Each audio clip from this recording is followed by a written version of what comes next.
Back.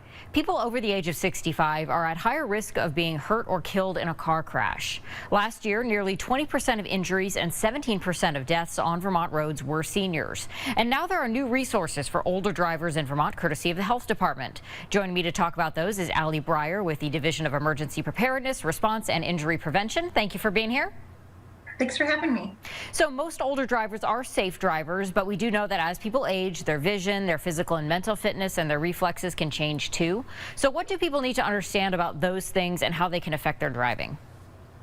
Yeah, that's a great question. I think there's a lot of different factors that come into play when people start thinking about, giving up their license or losing their license. And I think there's a lot of different people who should be thinking about this, not just older drivers themselves and thinking about some of the medications they might take or the health conditions that they might have that could impact their ability to drive safely, but also people like your neighbors, loved ones, people who have older drivers in their lives, and thinking about how we can have conversations with them that are respectful and empathetic and also provide resources.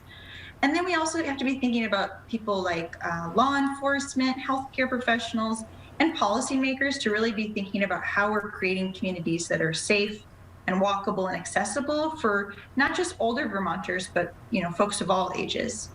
Is there a kind of a set time, if you will, to hang up the car keys, a situation that someone gets to where you say you really shouldn't be driving at that point? Yeah, it's really different for everybody. Age is really not the main factor, although it could be because we see, higher instances of types of medical conditions or medicine or vision changes. But really, it's about skill and ability. So if you are, have a loved one in your life, or you are an older driver yourself, and you start noticing that you, are having kind of a slower time being able to change lanes or, knowing how to get home.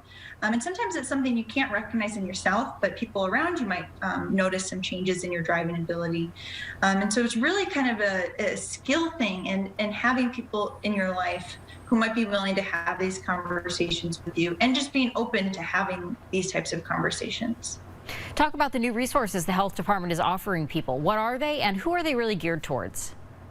Yeah, we have a lot of great new resources. We received funding from the Agency of Transportation to build out this older driver safety program. We have for a long time worked on cyclists and pedestrians, but now we're doing some more focused work around older drivers. And so we have a webinar series coming up, and that is a 3-part webinar series on the last Wednesday of April, May, and June.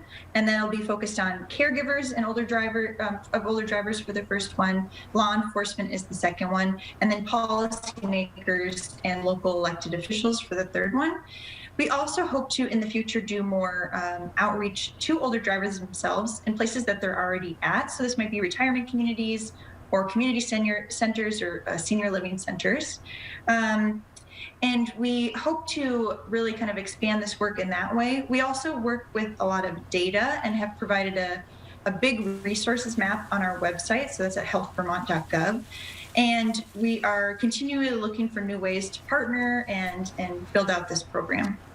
And there are those 3 webinars from noon to 1 o'clock on April 27th, May 25th, and also June 29th. We're going to have a link to those on our website with the story, so anyone who's interested can go find those and check them out. Allie, thank you for taking the time. Thank you, Kat.